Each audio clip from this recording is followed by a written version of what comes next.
Berikut adalah jadwal praktikum. Teman-teman bisa lihat sekilas. Jadi praktikum akan dimulai minggu depan sampai tanggal 24 Februari, kemudian akan ada UTS, kemudian dilanjut lagi tanggal 16 Maret sampai tanggal 7 April, dan diakhiri dengan ujian praktikum.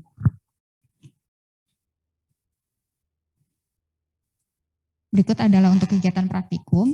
Untuk praktikum kita kali ini dibagi jadi 3 kegiatan besar. Yang pertama itu ada responsi, kemudian ada praktikum, dan ada pembuatan laporan. Nah, untuk responsi, kegiatannya itu terdiri dari materi pengantar praktikum oleh dosen, kemudian akan ada presentasi kelompok untuk mempresentasikan hasil pengamatan dari praktikum yang sebelumnya. Nah, untuk presentasi kelompok ini nggak akan semua kelompok mempresentasikan, tapi nanti akan dibagi-bagi untuk setiap kelompok akan mendapatkan materi-materi tertentu dari modul-modul tertentu. Pembagiannya nanti akan disampaikan lebih lanjut.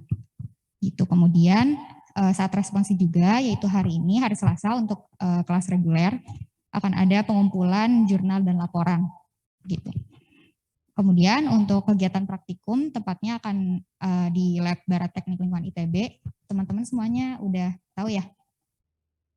Lab Barat itu yang sebelah sini. Jadi kalau misalnya dari TU, ada pintu masuknya di sebelah sini. Gitu. Iya, betul sekali. Nah, kemudian untuk waktu praktikumnya nanti akan dilaksanakan sesuai dengan jadwal shift teman-teman. Untuk agenda dari kegiatan praktikum sendiri, pertama itu diawali dengan tes awal, kemudian nanti ada penjelasan praktikum dari asisten, setelah itu akan dilakukan praktikum dan pengamatan. Kemudian untuk pengumpulan laporan nanti akan dilakukan pada hari Selasa minggu berikutnya setelah praktikum yang teman-teman lakukan. Gitu. Berikut adalah tata tertib untuk praktikum, bisa teman-teman baca. Intinya teman-teman diharapkan untuk hadir 5 menit sebelum praktikum dimulai. Karena konsekuensinya kalau misalnya teman-teman terlambat, paling lambat itu 5 menit, teman-teman nggak boleh masuk laboratorium. Kalau misalnya udah nggak boleh masuk laboratorium, teman-teman nggak bisa ikut kegiatan praktikum. Kalau misalnya 3 kali teman-teman nggak ikut kegiatan praktikum, maka teman-teman dinilai tidak mengikuti kuliah praktikum mikrobiologi lingkungan. Nah, berikut adalah protokol praktikum. Untuk protokol praktikum ini sendiri adalah protokol praktikum yang diatur oleh K3G TL ITB. Teman-teman juga mungkin nanti bisa lihat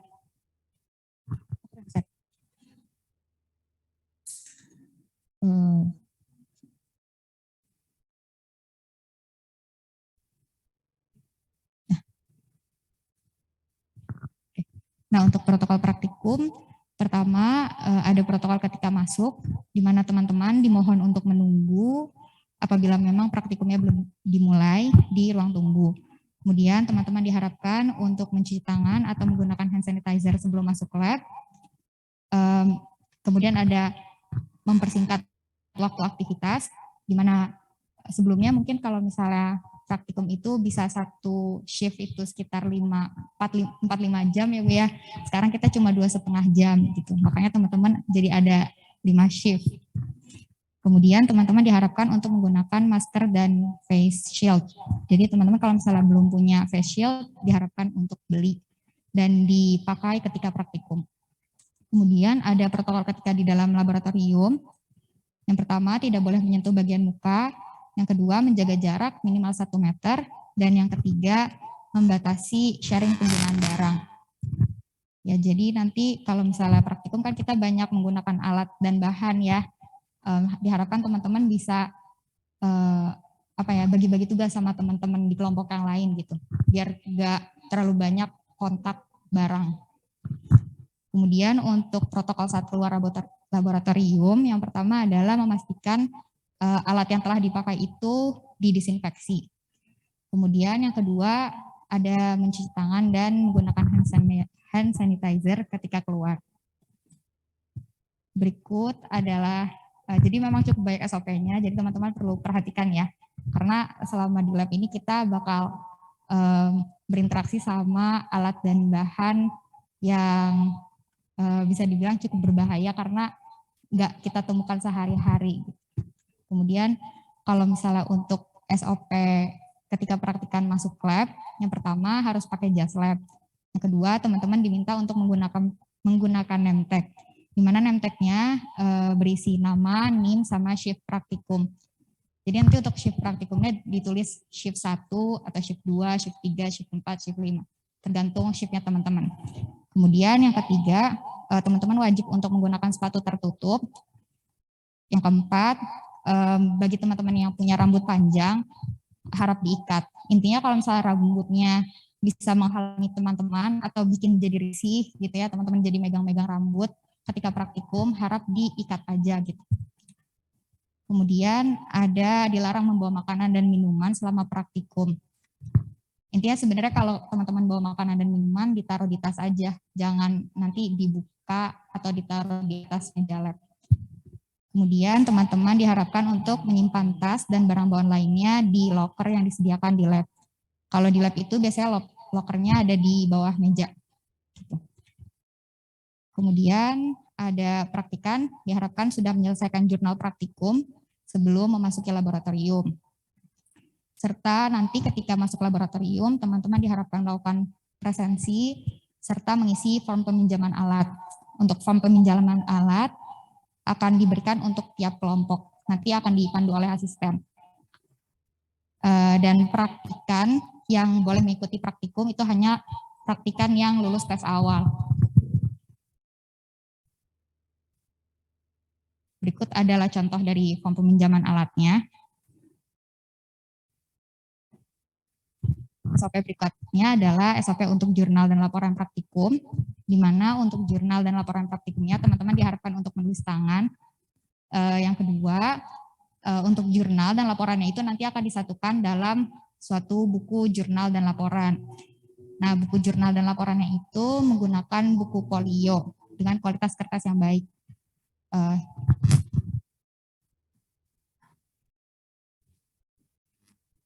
Jadi untuk buku folionya bisa teman-teman lihat yang kayak gini ukurannya. Banyak ya. Ya kan? Nah, ya. Nah, kemudian untuk buku folionya itu nanti teman-teman berikan sampul, persis banget teman-teman buat kayak gini. Jadi sampulnya itu nanti yang sampul kertasnya kan bercorak-corak ada banyak tuh. Nah, tiap kelompok diharapkan menggunakan corak yang berbeda. Jadi mudah untuk dibedakan gitu antar tiap kelompok. Kemudian nanti setelah disampul kertas, disampul plastik, kemudian diberikan tanda di depannya nama, NIM, kelompok, dan shift. Untuk pengumpulannya, sebagaimana tadi telah disampaikan, bahwa untuk buku jurnal dan laporan itu dikumpulkan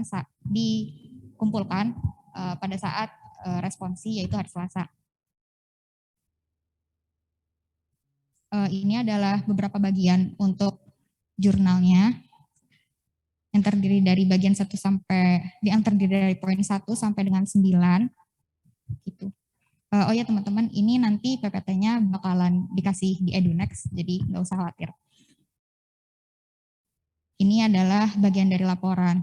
Jadi, nah ini ke bagian sebelumnya, untuk jurnal itu, intinya teman-teman nanti di sini menuliskan dari bagian 1 sampai bagian 7 daftar pustaka, di mana jurnal itu bagian 5 analisis dan pembahasan dan bagian 6 kesimpulannya itu masih dikosongkan sesuai dengan banyaknya lembar atau halaman kosong yang disampaikan di sini. Nah, nanti untuk laporannya teman-teman akan mengisikan bagian 5 dan bagian 6 tersebut sesuai dengan hasil praktikum teman-teman gitu. Berikut adalah poin analisis yang harus disampaikan dalam analisis dan pembahasan. Yang pertama ada analisis kesesuaian hasil pengamatan dengan referensi. Yang kedua ada analisis kesalahan praktikum. Yang ketiga adalah analisis sesuai modul yang nanti akan disampaikan oleh PJ modul di setiap praktikum. Kemudian ada bagian 5 kesimpulan yang isinya adalah poin-poin yang menjawab tujuan praktikum. Berikut adalah contoh penulisannya. Diharapkan teman-teman untuk menulis dengan format sebagai berikut gitu. Terutama untuk spasi sama alignment-nya. Benar gak ya namanya alignment? Ya, jadi diharapkan ada rata kiri kanan sama antar tiap subbab itu ada spasi satu baris. Dan untuk contoh tabel cara kerja, sebagaimana di gambar berikut, di mana untuk bagian kolom cara kerja dan kolom referensi itu telah sebelumnya ditulis di jurnal. Sedangkan untuk hasil pengamatan itu diisi saat melakukan praktikum atau saat melakukan pengamatan. Ini contoh penulisan jurnal lainnya. Nah, ini adalah SOP ketidakhadiran praktikum. Karena kita masih ada di kondisi new normal ya. Jadi ada kemungkinan teman-teman misalnya sakit atau mengalami salah satu kasus suspek gitu. Nah, teman-teman boleh diizinkan untuk tidak mengikuti praktikum. Dengan syarat teman-teman mengikuti SOP berikut, yaitu izin tidak hadir kepada koordinator asisten maksimal 1 jam sebelum praktikum dimulai. Kemudian kalau misalnya tidak melakukan izin, maka dianggap tanpa keterangan. Kemudian untuk praktikan yang tidak hadir, maka akan diberikan tambahan tugas. Yang pertama adalah menambah poin analisis yang akan dikumpulkan di laporan. Berikut adalah pembagian kelompoknya. Kalau misalnya kurang kelihatan, nanti dilihat aja di Edunext ya teman-teman. Untuk kelas reguler kebagiannya shift 1, shift 2, shift 4, sama shift 5. Oke. Nah, ini adalah untuk course enrollment di Edunext. Kalau misalnya teman-teman bisa enroll sekarang, lebih baik. Atau dicatat aja ini course tokennya.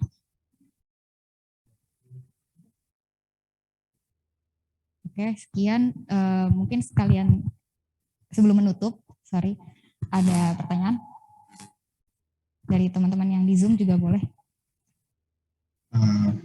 Kak, saya izin bertanya, Kak. Ya.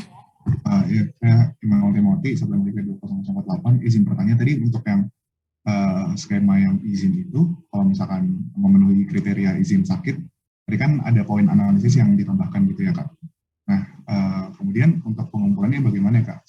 Sementara kan kalau untuk yang di kan apakah bentuknya online atau offline, atau perlu, ya pokoknya begitu, Kak.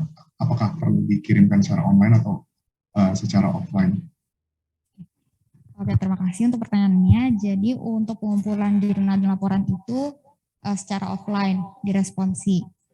Kalau misalnya nanti yang sakit berhalangan di hari Selasa minggu berikutnya untuk mengumpulkan jurnal dan laporannya, boleh nanti kontak aja ke koordinator asisten. Gitu. Sebaiknya seperti apa? Baik, terima kasih.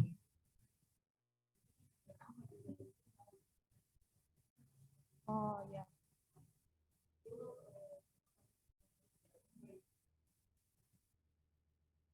Oh iya. Oh, karena untuk responsi datanya hanya 50% ya Bu. Berarti nanti mungkin bisa ada dititipkan ke anggota kelompok yang lain atau misalnya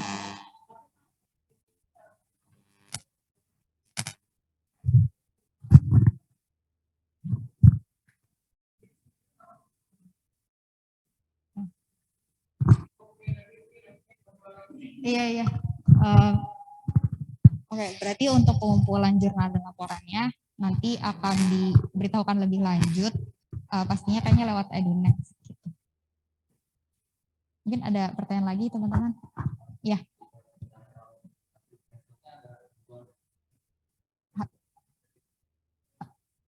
Oh, face shield-nya nggak ada. Yang penting yang judulnya face shield aja.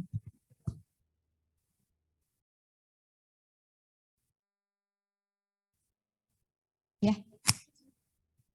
Sorry kurang kedengeran.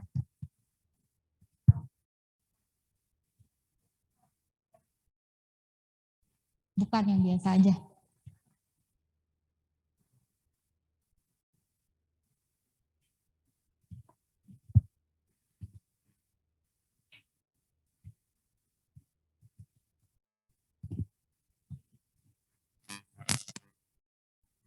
Udah cukup teman-teman?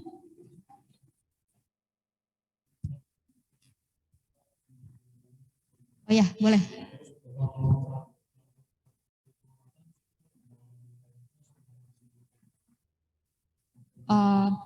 Ketika praktikumnya boleh dengan pensil, tapi nanti untuk pengumpulan laporannya dengan pulpen, biar lebih jelas.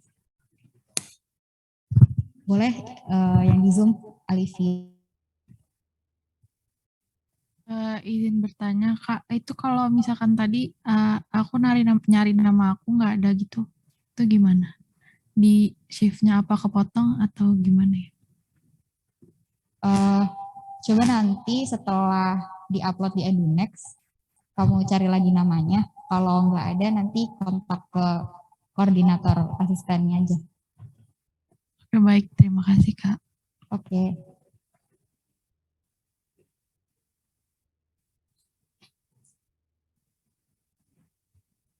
Oke, mungkin untuk penjelasan pengarahan praktikum hari ini dicukupkan. Saya kembalikan ke Bu Mei.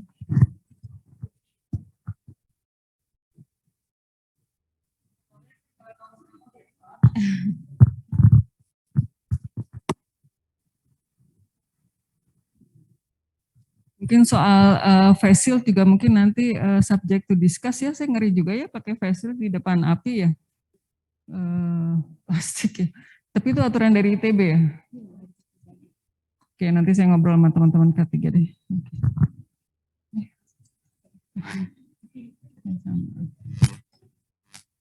Oke, ya mungkin nanti kajiannya masih di sini kali ya, sambil siapa tahu ada pertanyaan dari Anda ya.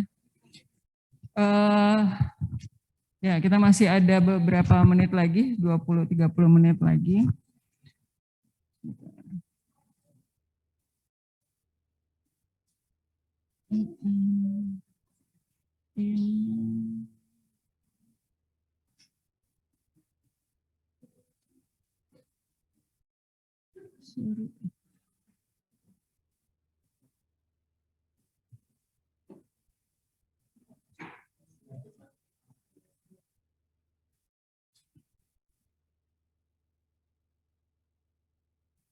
Ya, jadi materi pertama kita minggu depan, sebelum kita memulai benar-benar melakukan percobaan-percobaan dengan mikroorganisme, ya Anda harus belajar mengenal dulu ya alat-alat dan keamanan dalam melakukan pekerjaan mikroorganisme di laboratorium. Ya. Jadi ini tadi kurang lebih sudah sama disampaikan oleh asisten, begitu. Kemudian ya, jadi modul nanti juga akan diberikan ya Jihan ya. Tapi saya Bu Barti sama Pak Didit juga punya buku ya, kalau Anda ada yang berminat nanti bisa hubungi Pak Didit saja. Tadi Pak Didit, Pak Didit adalah salah satu analis di laboratorium ya. Ini seberapa familiar Anda dengan istilah-istilah ini? Ada isolasi, biakan murni, media, sterilisasi. Sterilisasi, apa yang Anda ketahui tentang sterilisasi?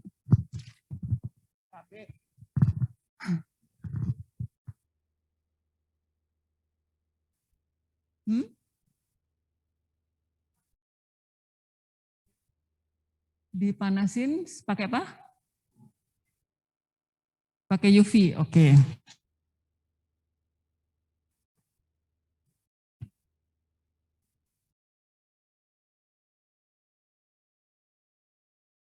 Kalau menurut Anda pernah minum susu UHT? Itu sterilisasi enggak?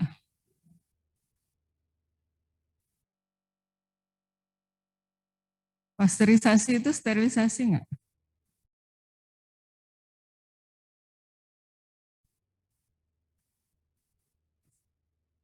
Kalau steril itu artinya betul-betul tidak ada biakan mikroorganisme lagi ya. Jadi itu memang subject to discuss juga ya. Pasteurisasi dan UHT itu hanya membunuh sebagian begitu ya. Jadi terutama pasteurisasi yang diincar adalah beberapa bakteri patogen. Yang dia mainkan nanti kita akan bahas lebih lanjut ya. Yang dia mainkan adalah suhu di atas sekitar 60 sampai 80 derajat Celcius ya. Karena nggak mungkin sampai 100 ya, susunya rusak ya. Jadi sekitar 60 derajat Celcius. Nah, beberapa bakteri patogen yang berbahaya yang ada di susu karena letaknya itu sangat dekat dengan anus ya. Belum dari pengolahan atau manajemen dari mulai susu diperah sampai ke tangan konsumen itu banyak sekali source kontaminasinya begitu ya. Nah, yang penting itu ada beberapa bakteri-bakteri penting yang patogen yang harus mati dan mereka ternyata tidak tahan di suhu di atas 50 derajat Celcius. Jadi untuk mereka cukup dipanaskan sampai 60 derajat Celcius begitu ya. Kemudian susunya sudah layak diminum gitu ya. Cuma seperti yang Anda ketahui, kalau susu yang pasteurisasi ada beberapa orang yang mungkin jadi lebih lancar BAB-nya begitu ya. Karena ada kandungan bakteri yang lain ya, yang sebenarnya belum mati begitu, tapi dia tidak berbahaya secara ini. Jadi cuma mungkin ada beberapa orang yang sensitif terhadap pencernaannya begitu ya. Kemudian kalau UHT, kalau Anda lihat, dia jauh lebih steril ya dari posisi bakteri yang hilang atau mati itu lebih banyak gitu ya, karena dia dipanaskannya di atas 100 derajat Celcius, tapi waktunya sangat singkat ya.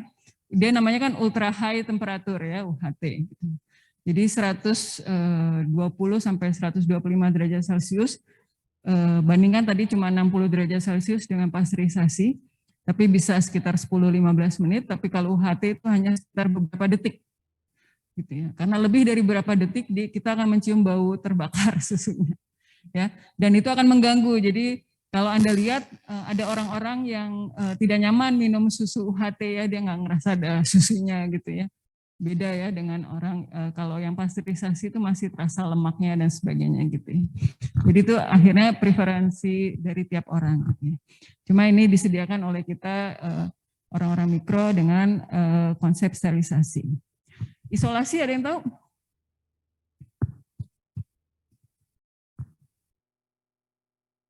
Terisolasi ya. Jadi isolasi ini adalah salah satu istilah yang familiar untuk orang-orang mikro ya. Dipakai kalau kita mau memisahkan ya. Memisahkan suatu kultur bakteri spesies tertentu atau koloni tertentu. Kalau kita belum tahu spesiesnya, kita lihat dari warnanya ya. Jadi kalau Anda lihat di di roti itu tumbuh jamur misalnya ya. Mungkin aja jamurnya beda-beda warnanya di situ ya. Anda ingin ngambil yang merah aja gitu ya, atau yang warna hijau aja gitu ya. Nah, Anda lakukan isolasi ya. Anda lakukan isolasi memindahkannya ke media pertumbuhannya. Kita harapkan yang tumbuh adalah si merah atau si hijau gitu. Kemudian ada biakan murni ya. Jadi sama seperti jamur itu secara umum karena di sekitar kita ini ya. Mungkin kalau kita di masa depan ya, matanya bisa dikasih kacamata yang langsung bisa ngelihat bakteri, mungkin kita ketutup ya. Semuanya bakteri soalnya ya. Jadi di sekitar kita itu banyak sekali mikroorganisme ya, bakteri, virus dan sebagainya gitu ya. Pasti kalau kita tumbuhkan di suatu tempat yang nanti Anda akan coba ambil isolasi dari udara begitu ya, kita tumbuhkan di suatu tempat akan tumbuh banyak sekali jenis gitu. Nah, untuk pekerjaan mikroorganisme kadang-kadang kita harus mengetahui karakteristik dari satu jenis mikroorganisme dulu ya. Kita pelajari satu persatu. Misalnya tadi ya merah, hijau, kuning dari warna, Anda pelajari dulu yang merah ini perilakunya kayak apa dan sebagainya. Jadi kita buat biakan murni namanya, kita biakan murni khusus si merah ini dulu gitu. Itu istilah dari biakan murni itu ya, pure culture. Kemudian media adalah tempat tumbuhnya yang berisi nutrisi ya, tempat tumbuh dari mikroorganisme. Jadi medianya juga bisa kita desain bermacam-macam tergantung mikroorganisme yang mau kita tumbuhkan. Ya. Misalnya Anda ingin remediasi dari minyak, limbah minyak misalnya gitu ya. Nanti medianya si bakterinya kita kasih minyaknya gitu ya. Supaya dia terbiasa mendegradasi minyak gitu ya sebagai sumber makanannya. Jadi itu media ini perkembangannya cukup banyak ya. Jadi kita bisa mendesain tergantung kebutuhan kita seperti apa. Ada beberapa media yang nanti dari pertumbuhannya aja kita akan tahu misalnya, oh ini coli ya, bakteri coli. Karena di media itu yang sudah diberikan pewarna, sudah diberikan pengatur. Nanti ada beberapa bakteri tertentu yang bisa tumbuh. Bakteri lainnya nggak bisa tumbuh di media itu gitu ya, karena udah sangat spesifik diatur. Sehingga dari yang tumbuh itu kita bisa bedakan kalau dia berwarna hijau metalik begitu ya. Nah ini bakteri coliform berarti ya, yang lainnya mungkin salmonella dan sebagainya. Gitu. Kemudian sterilisasi peralatan yang tadi saya sudah berikan kepada Anda ya, tadi ada cawan Petri ya. Mungkin Anda sudah familiar ya. Kemudian ada tabung ya, tabung reaksi. Lalu jarum Ose ya.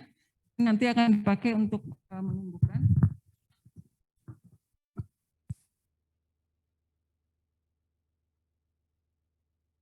Ini ya, jadi saya tunjukkan aja di sini.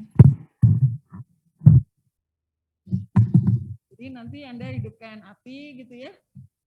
Hidupkan api, ada koreknya diberikan, ya. Kemudian karena baru Anda mungkin nanti satu teman pegang ini, satu teman pegang ini ya. Kalau kita yang ini biasa semuanya dikerjakan oleh satu orang ya, jadi tangannya udah lincah gitu ya. Jadi kita buka, ini semua dilakukan di api karena kita harus bekerja secara aseptik ya, steril tadi ya. Jadi dibuka, dipanaskan. Ini sebelumnya dipanaskan dulu sampai merah membara. Kemudian kita ambil bakterinya, gitu ya. Kita ambil, terus kita tutup. Ini kita panaskan, kemudian kita tanam di sini. Gitu. Tutup dan kemudian dibara lagi. Gitu ya. Nah prosedurnya itu nanti semua ada di ini ya. Ada di modul ya. Dan kita juga ada beberapa video yang sudah kita siapkan, jadi silakan nanti Anda menontonnya. Kalau perlu merasa harus ada preparasi dulu, latihan dulu ya di rumah. Nah ini kalau saya karena udah 30 tahun lebih bekerja dengan mikro ya, tangan saya udah biasa ya, tapi mungkin kalau Anda jadi butuh 2-3 orang yang mengeroyok ya, supaya satu pegang osenya, satu pegang cawan petrinya, satu pegang tabungnya dan sebagainya gitu ya. Oke, nah subculture ya. Subculture ini adalah ini kan media agar di dalamnya itu nutrisi ya. Jadi Anda juga kalau nyimpan agar aja tanpa ada nutrisi juga lama-kelamaan dia akan kering kan ya. Jadi apalagi kalau ada bakteri di dalamnya dia akan makan terus kan gitu. Jadi ada suatu waktu ini nanti habis gitu ya. Tinggal sedikit agar dan mikroorganisme yang sedang kita periksa gitu ya. Jadi secara rutin nanti kalau misalnya Anda bekerja, kulturnya ini harus secara rutin Anda pindahkan gitu ya ke kultur baru gitu. Atau kalau sekarang sih teknologinya memungkinkan untuk kita bekukan gitu. Tapi kadang-kadang kita kan bekerja dalam 6 bulan itu gitu ya, jadi biasanya kita kultur yang baru gitu. Kita buat, itu istilahnya adalah subculture ya atau subkultur. Ya, jadi ini target kita untuk praktikum minggu depan gitu ya. Kita agak main-main dan mengenal sedikit bagaimana cara mengisolasi, sterilisasi, kemudian membuat kultur murni ya, dan menginokulasi dengan metode, ada metode gores, sebar, dan tuang gitu. Lalu kita lihat nanti morfologi dan bentuk koloni dari biakannya. Jadi yang Anda lihat nanti bukan satu sel bakterinya ya, tapi yang Anda lihat koloninya. Koloninya itu terlihat oleh mata kita ya, sama seperti jamur yang Anda lihat di roti. Itu terlihat ya. Nanti kita akan coba, saya nggak tahu, himpunan dibuka, mau ngambil contoh di mana, nanti ya biasanya kita tes-tes kamar mandi gitu ya, himpunan atau mungkin di mana gitu ya.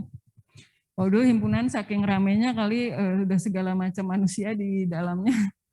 Biasanya yang tumbuh juga warna-warni ya. Tapi nggak tahu sekarang. Oke, ya ini tadi ya peralatan-peralatan sudah saya kenalkan.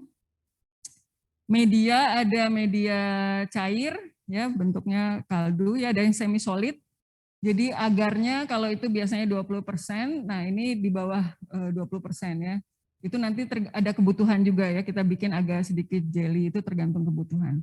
Nah untuk yang solid kita bisa bikin agar miring tadi ya, atau dia bisa agar tegak, full ya, tegak.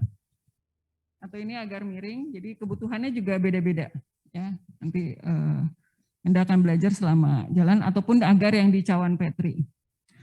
Lalu ada peralatan, saya lewatkan dulu ya, refrigerator, Anda sudah biasa, kulkas ya.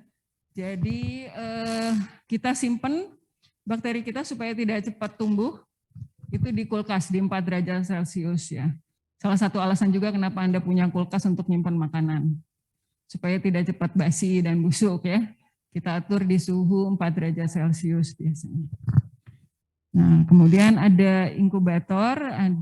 Inkubator itu adalah beberapa bakteri itu akan memerlukan suhu tertentu untuk tumbuh. Ya, kalau ini kita anggap suhu ruang sekitar 20-25 derajat Celcius. Nanti ada beberapa bakteri dia perlu tumbuh di suhu 37 derajat Celcius ya, di suhu 40 derajat Celcius. Nah, kita perlu inkubator yang kita bisa atur temperaturnya gitu.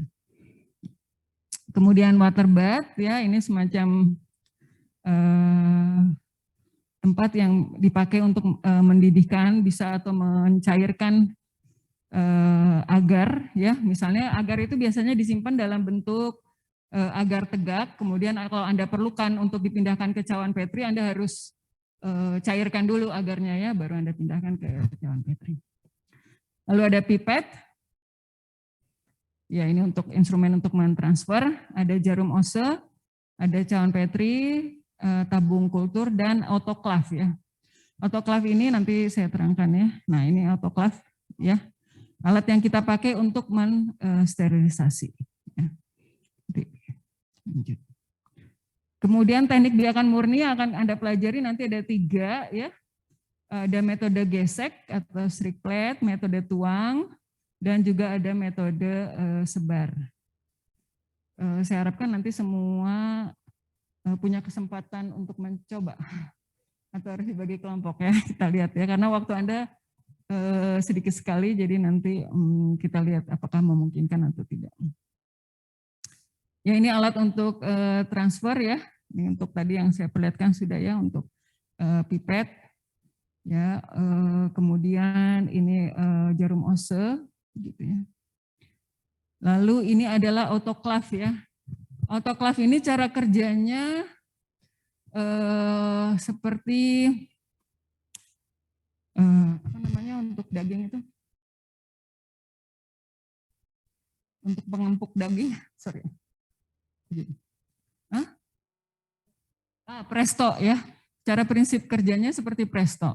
Jadi ini sterilisasi basah ya, ada air di dalamnya, kemudian suhu kita naikkan sampai 121 derajat Celcius, kemudian ada tekanan di sini juga diterapkan ya, ada pressure 1 atm selama 15 menit. Jadi autoclave ini biasanya kita pakai untuk sterilisasi alat-alat kaca, ya seperti cawan Petri dan tabung, gitu ya. Jadi kalau susu kita nggak mungkin ya, susu kita cuma 1 detik mungkin ya, karena kalau lebih dari itu dia akan terbakar. Gula juga nggak mungkin ya, gula akan jadi apa?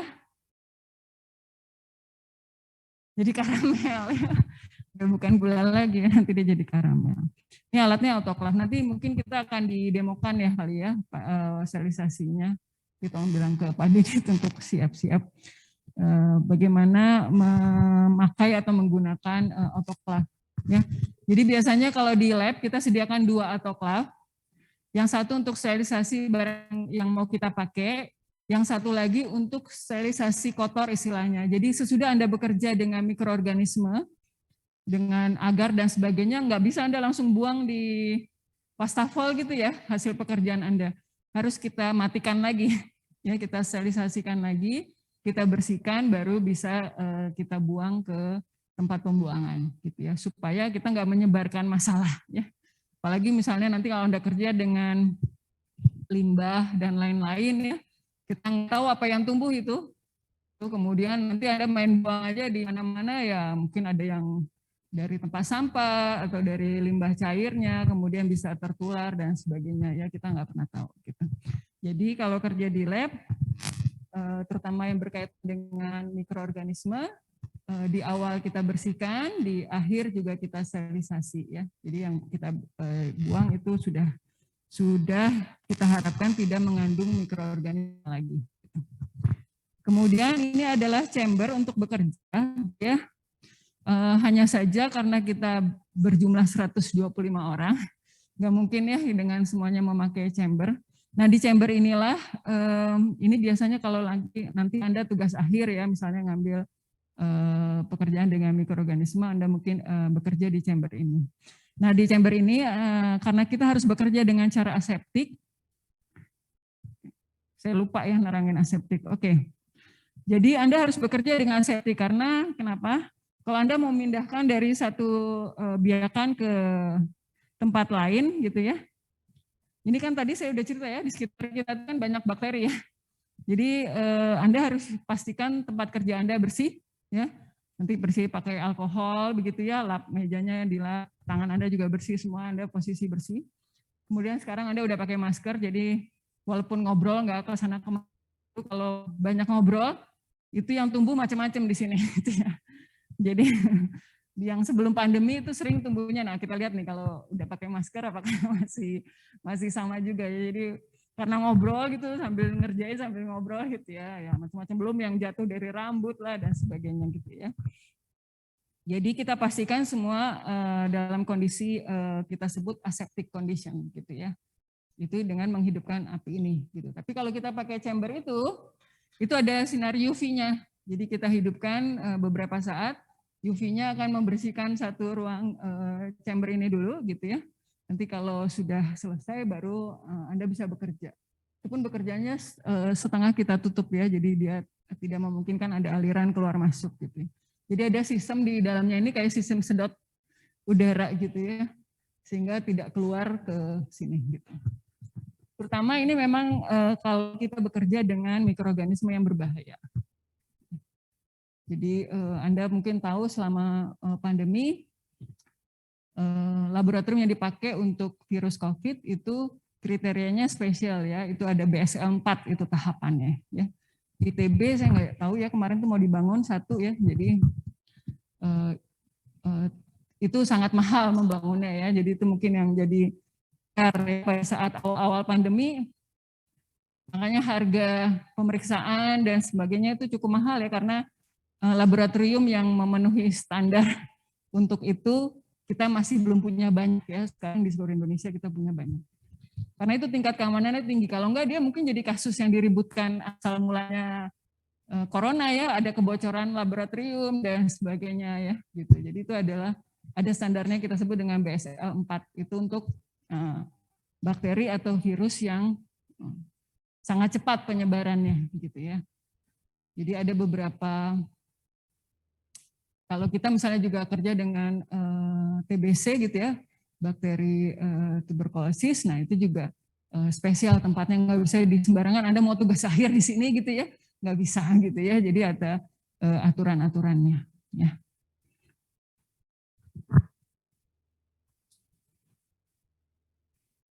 Oke.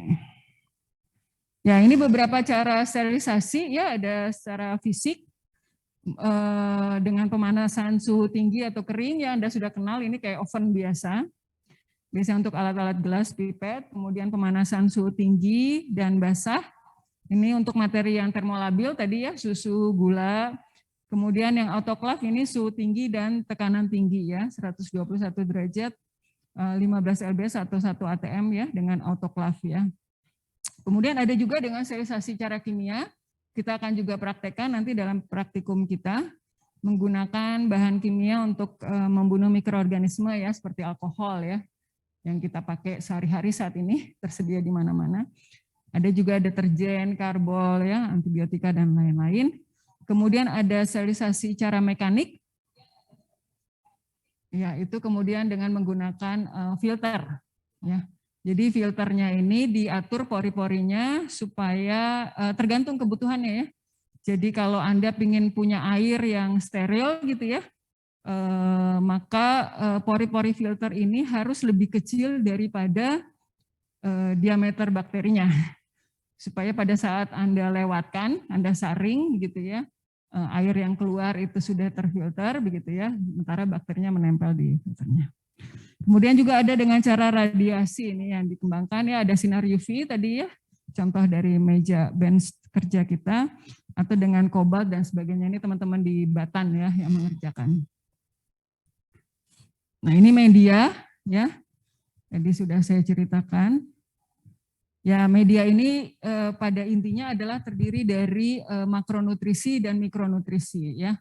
Jadi makro itu yang kita butuhkan banyak ya, N, C gitu ya, P, S, K dan sebagainya. Kemudian mikronutrisi ini adalah elemen-elemen kecil yang nanti mungkin akan spesifik juga untuk tiap jenis mikroorganisme, mungkin akan ada perbedaan sedikit-sedikit ya. Di dalamnya ada trace elemen juga atau growth factors. Nah, kemudian ini teknik isolasi ya yang terakhir.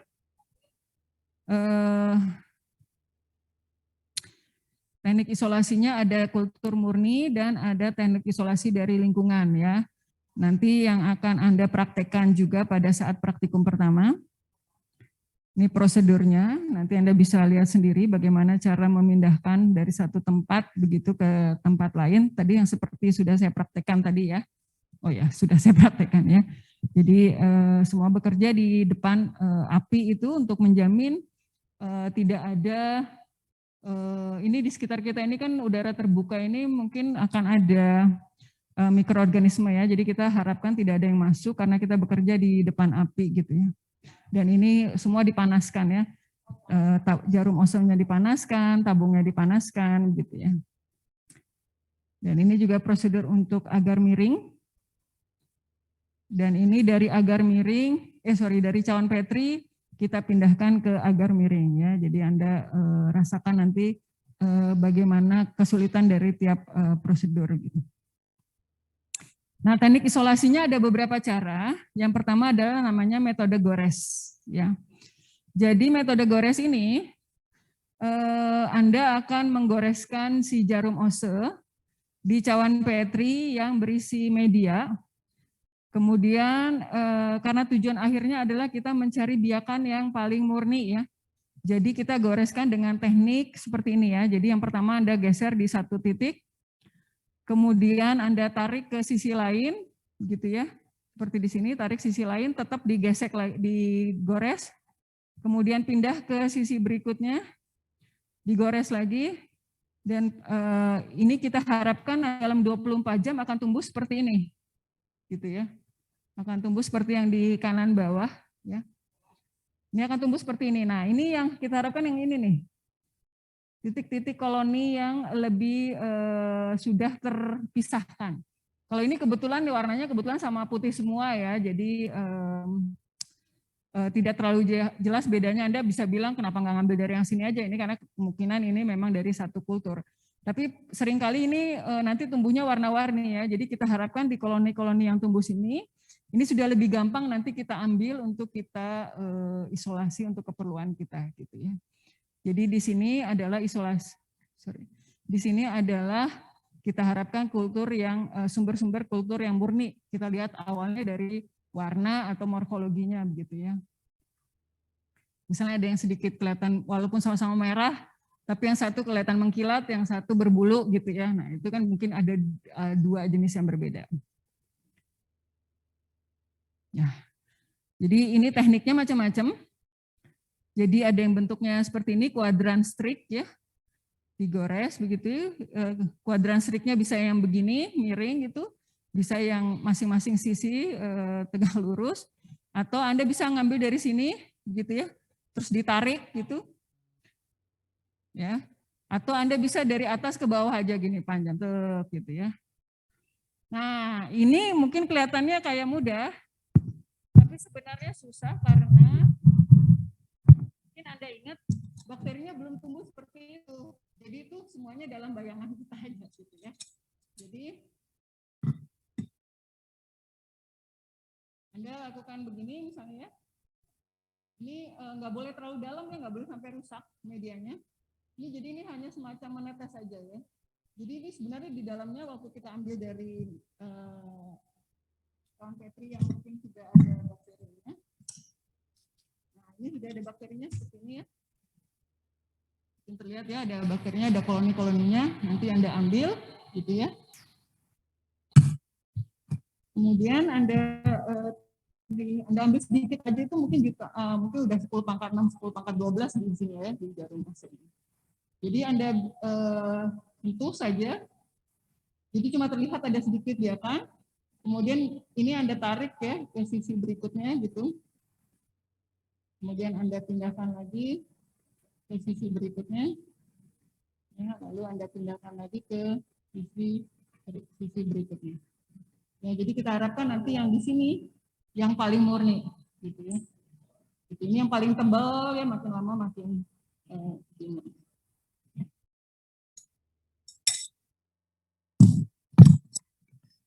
Hanya bisa menggambarkan nanti mudah-mudahan pada waktu Anda melakukan Anda bisa dapat gambaran lebih baik ya. Nah, metode yang kedua ini adalah metode tuang. Jadi berbeda tadi metode gores, yang ini metode tuang. Ini nanti hampir mirip dengan yang namanya spray plate ya. Cuma bedanya adalah di metode tuang Anda pertama-tama harus menuangkan bakterinya dulu. Bakterinya dalam bentuk cair, Anda pakai pipet, nanti ya ambil sekitar 0,1 mili atau 1 mililiter. Anda tuang ke cawan Petri yang sudah steril. Ya, Anda masukkan bakteri. Kemudian baru Anda tuang agarnya. Agarnya Anda tuang. Ya, sudah diatur biasanya sekitar 20 mililiter agarnya. Jadi nanti Anda tuang kultur bakteri yang sudah ada, gitu ya. Lalu Anda tuang agarnya, gitu ya. Lalu sesudah itu Anda ratakan, gitu ya. Kita berharap terjadi pemerataan di sini, gitu ya. Dengan cara ya goyang kanan 10 kali, goyang kiri 10 kali ya. Ya pokoknya gimana caranya untuk rata gitu ya. Nah nanti kita lihat nanti dalam 24 jam apakah tumbuhnya akan seperti apa. Nah kalau yang spray plate, Anda tuang dulu agarnya, baru sudah membeku, Anda tuang kultur bakterinya 0,1 mililiter, lalu Anda sprit. Ada alatnya nanti ya, lupa disediakannya. Anda sprit dengan alat segitiga ini. Anda geser-geser ya, Anda sebar-sebar ke pinggir kanan ya. Nah alatnya itu dibersihkan dulu nanti dengan alkohol sebelum Anda pakai gitu ya, jadi dia nggak akan terkontaminasi. Nah nanti dia akan tumbuh di bagian atas. Kalau yang pour plate tadi atau metode tuang, dia akan tumbuh sedikit di bawah permukaan. Kalau yang spray plate ini akan tumbuh di bagian atas. Ketiganya ini hanya memberikan gambaran kepada Anda nanti bagaimana cara mendapatkan kultur murni. Jadi nanti keperluan kapan kita pakai metode tuang, sebar nanti akan Anda praktekkan selama 1 semester ini gitu ya. Nah nanti yang tumbuh akan bermacam-macam ya, ada yang seperti ini begitu ya. Anda bisa bikin identifikasi berdasarkan pertumbuhan koloninya seperti apa. Ya. Apakah dia koloninya berbentuk bulat atau pinggirannya ada yang bentuk gelombang begitu ya. Atau ada yang seperti ini ya, berfilamen, ada yang seperti akar dan sebagainya. Anda bisa lihat juga elevasinya. Jadi kalau nanti dia tumbuh, Anda lihat begini gitu ya. Apakah dia berbentuk cekung gitu ya. Atau seperti apa ya pinggirannya ya. Ini juga bisa jadi identifikasi kita. Oke ya, ini contoh-contohnya nanti Anda bisa lihat sendiri. Dan terakhir adalah metode step, ya, metode tusuk. Jadi ininya nanti kita pakai jarum osenya yang diluruskan. Kemudian kita ambil bakterinya.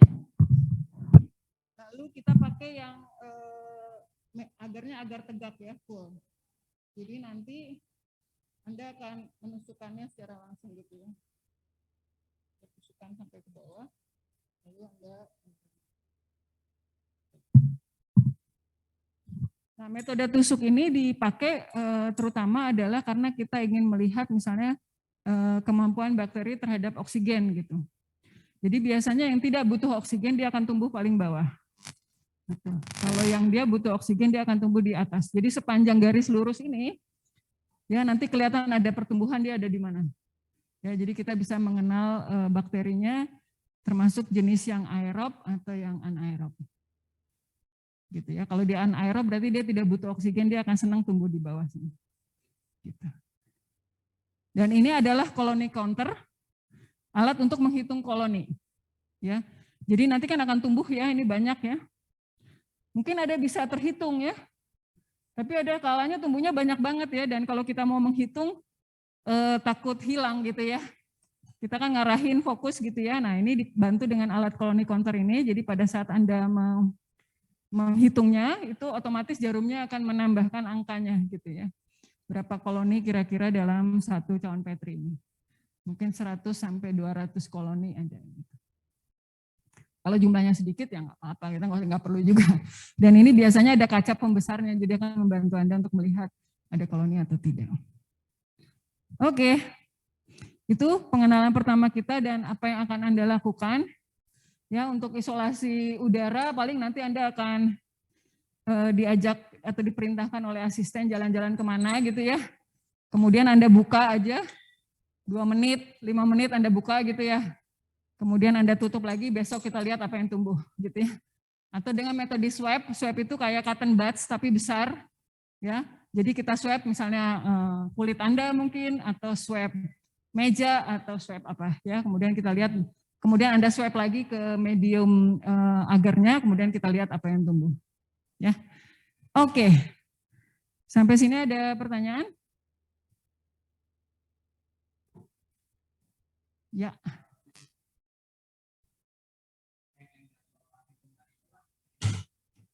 Sorry, ada apa?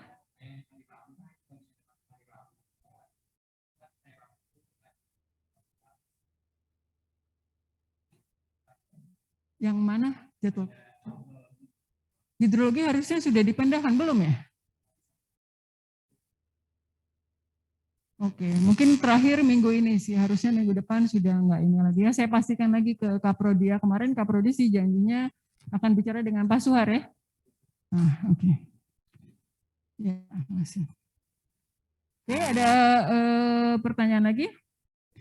Kalau enggak ada, untuk kuliah kita akan ketemu hari Jumat. Untuk praktikum kita akan langsung ketemu minggu depan ya, hari Rabu atau Kamis sesuai jadwal Anda masing-masing. Ya silakan kalau ada yang nanti mau ditanyakan lagi ke Kak Jihan ya, mumpung masih di sini. Makasih, saya tutup. Terima kasih juga yang di Zoom. Nggak ada pertanyaan juga ya. Kalau begitu saya tutup sampai ketemu hari Jumat ya. Selamat siang.